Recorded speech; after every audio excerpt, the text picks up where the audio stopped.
Why is the market so hot? Why are prices skyrocketing? And what does it mean to you, the 2021 home buyer? This video is going to answer those questions. Plus, I'm going to tell you the simple formula for winning a contract. Everything starts with supply and demand, and you don't need a business degree to understand how that works. At its simplest, supply and demand is when demand outstrips supply, prices get high. Here's a good example. Face masks. After COVID hit, face masks were in demand, right? They went from $20 for 10 to $200 a box, supply and demand. Think about hand sanitizer. It went from $3 a bottle to literally $30 a bottle, supply and demand. Think about gas prices. Whenever the flow of petroleum is interrupted someplace in the world, whether it's a double hurricane in the Gulf of Mexico or something unrest in the Middle East, our gas prices go up. We feel that on almost immediately.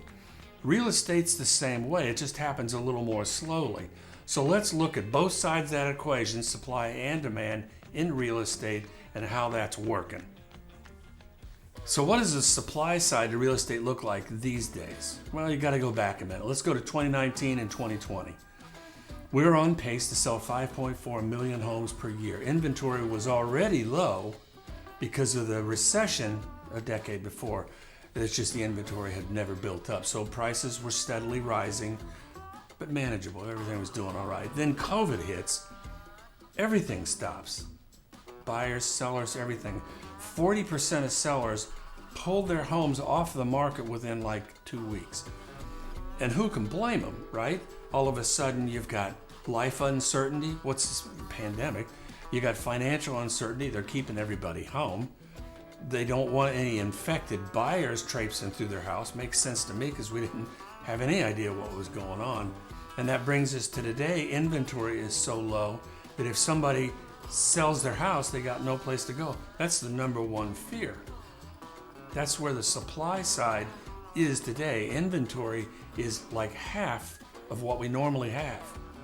So let's talk about demand in real estate and what's going on. After COVID hit and everything stopped, nobody knew what to expect. Nobody knew what was going to happen. That's when you heard housing crash and doom and gloom and all that kind of stuff.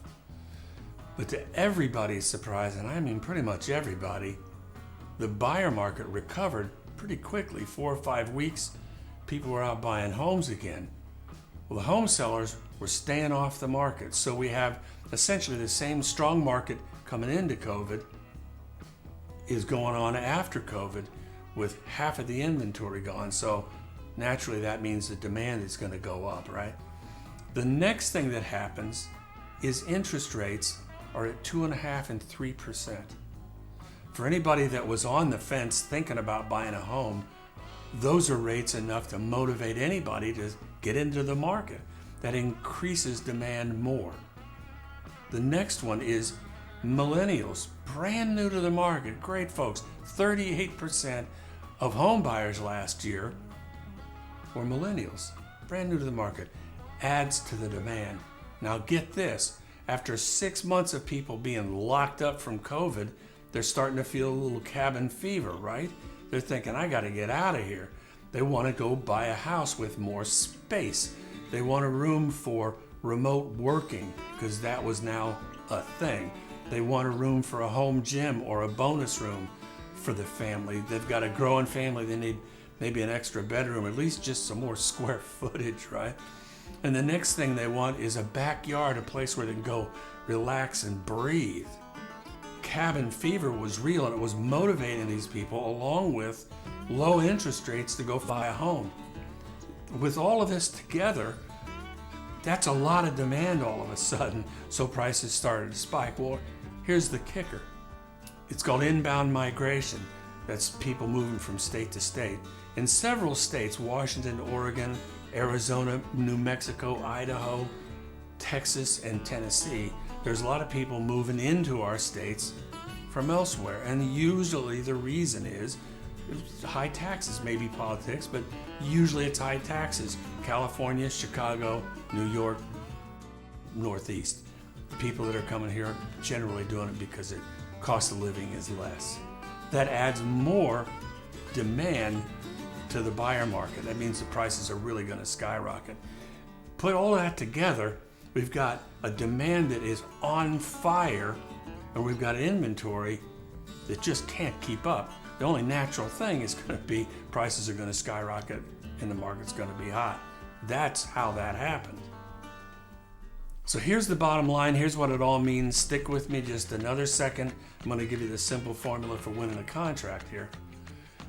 Low inventory and supercharged demand means that if you're trying to buy a home, you're stuck with higher prices and more competition.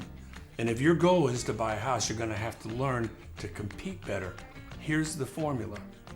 Offer more and ask for less. That's how you win against the competition. Fewer concessions, fewer contingencies. You've got to be able to play on that playing field and win in order to get that house. But the bottom line is you gotta come to the table ready to play. Be sure to watch my video, 10 Smart Home Buying Tips for 2021. Subscribe to my channel if you like this video. Tap the bell so you don't miss anything. My name is Andy Elliott. I'm bringing you real estate in real life. Talk to you soon.